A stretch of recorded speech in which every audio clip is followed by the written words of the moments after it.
Professor Nick Gier, and I've known him for 40, 50 years. He's very reliable. And he's been really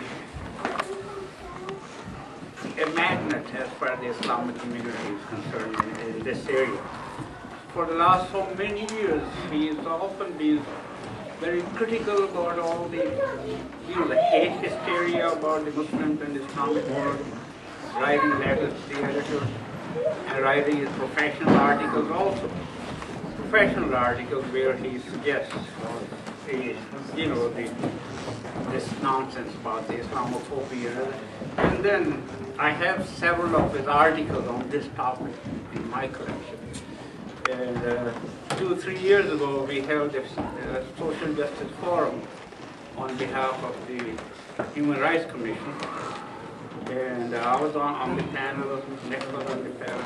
What I remember most memorable, most significant event, somebody in this packed City Hall audience, somebody stood up and started regurgitating a lot of nonsense about the Islamic Holy Book. And, if I were to counter that, of course I'm a biased person. That won't mean anything. But Nick Gier stood up, and he kind of let him know the nonsense that he was talking about.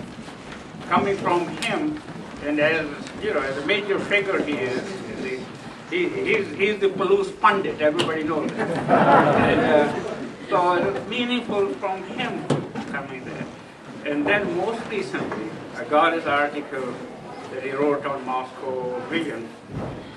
He's of the Buddhist persuasion. But that's what being an academic means, that you go beyond your belief. You have to criticize, you criticize regardless.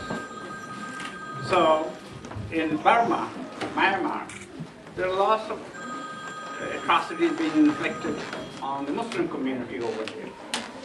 And in that case, the victimizers happen to be Buddhists. But this man had the courage to be honest about it, and he was being so critical about the Buddhist people of Myanmar. And he himself was, I used to think he was an atheist, but no, he's not an atheist. So he had lots of critical things to say about what's happening over there. So I've admired him, I've known him all these years, and it's been wonderful. And for many years I have been talking about this, so I'd like to present this plaque on behalf of the Islamic community to my dear friend Nick Gier.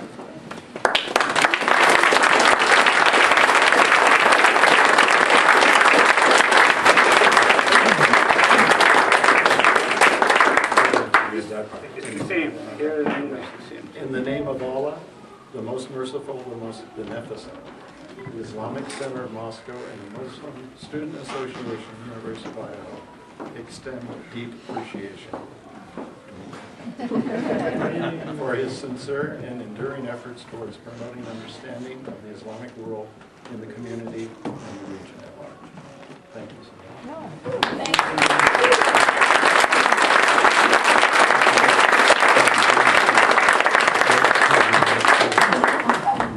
Ghazi is known as a man of many words, many wonderful words. So I've got a few words. I know you're all quite hungry. I'll make it very short. After the 9/11 attacks... I cry easy. Okay. After the 9/11 attacks, and as the new year was approaching, I made a resolution, a New Year's resolution, that I would learn more about Islam. I'm a student of and scholar of the world religions, but Islam had always been my weakest area. So I made a resolution that I would learn more and study more. And at first it was difficult, but Ghazi, maybe you're on his email list as well. He made it very, very easy for me to start learning more and more. I'd already learned from his own scholarship about the contributions of Islam to Western civilization. And I built on that, and I was inspired to go forward. Without you, Ghazi, I could not have done it. I was on sabbatical in India in 1992, and I was at Punjab University in December of that year, doing research on 2 books, one book on Gandhi, which came out in 2004, and one book on religious violence in Asia, which will be coming out in November. The students in the Department of Gandhian Studies invited me on one of their field trips. They had decided as community service to go out and teach Hindi or English to kids in a Muslim village. Now these were Hindus and Sikhs going out to a Muslim village to spend the entire day teaching either Hindi or English to a poor village. When I got there, the center of the village was a huge temple to the Hindu goddess. The mosque seemed to be in disrepair. And there was a curry kitchen at the temple where, as I learned, most of the villagers at least got one of their meals from the Hindu temple. I thought I had discovered Gandhi's India, and I was in Gandhi's India, where all faiths lived in harmony, very little caste consciousness, Muslims, Hindus, Sikhs, all living together. That was December 6, 1992. As we came back to Punjab University and I settled in my room there, I went down to the TV room. And everyone was crowded around the TV set. Muslim fundamentalists, I will call them fanatics, had just destroyed the Barbary Mosque in Ayodhya with pickaxes, bare hands, and sledgehammers. They brought down an incredible...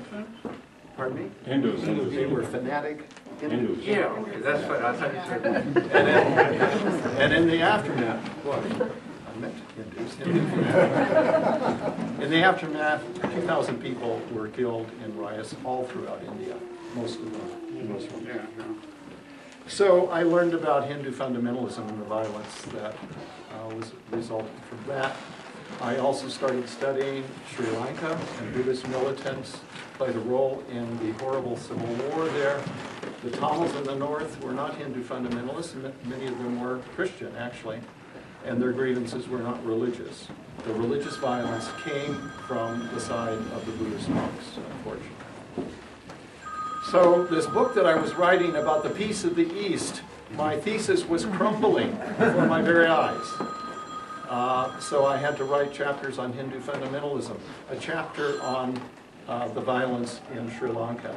And then I thought I was finished until, and you mentioned this, Ghazi, this last fall, the violence against Muslims by Buddhist militants broke out in Burma.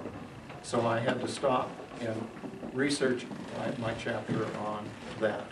So I